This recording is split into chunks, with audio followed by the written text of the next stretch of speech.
Alright, this one I tried to set up so you might be able to see the dial bore gauge sweeping. Turn the flash on there.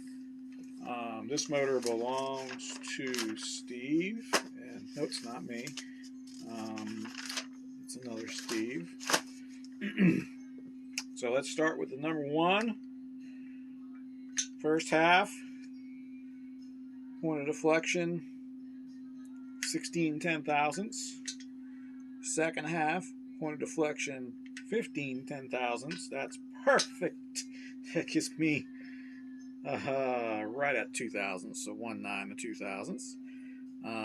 Thrust, point of deflection right at 2 on the first half.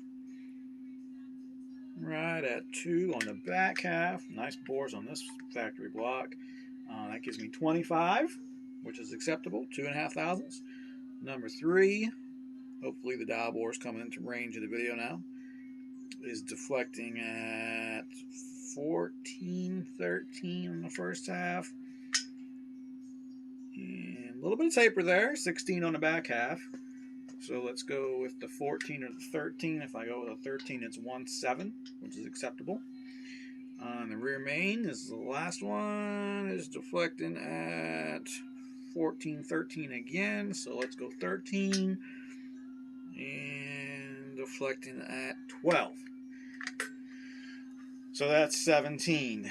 This is how I like it. This is when you put the standard bearings in, the standard bores, you torque them up, and they all fit on the first go round. So this is a good one. One thing I didn't talk about in the last video is when I measured the crank, these are all in 10,000ths.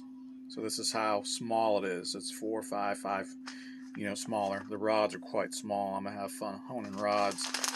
The last motor I did, which was Wayne's, you can see his crank was quite a bit smaller. So when I did this motor over here, I put a full set of 1-under main bearings in it because I knew I was going to need 1-unders. So every bore except this one accepted 2 1-unders. 1-unders is a bearing that's 1,000 smaller.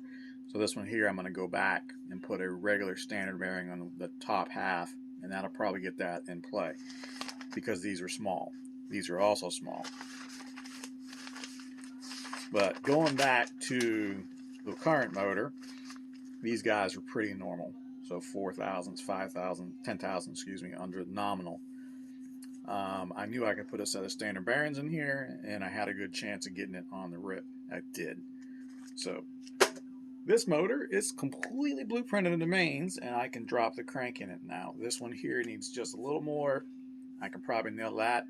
And then all 4 of these guys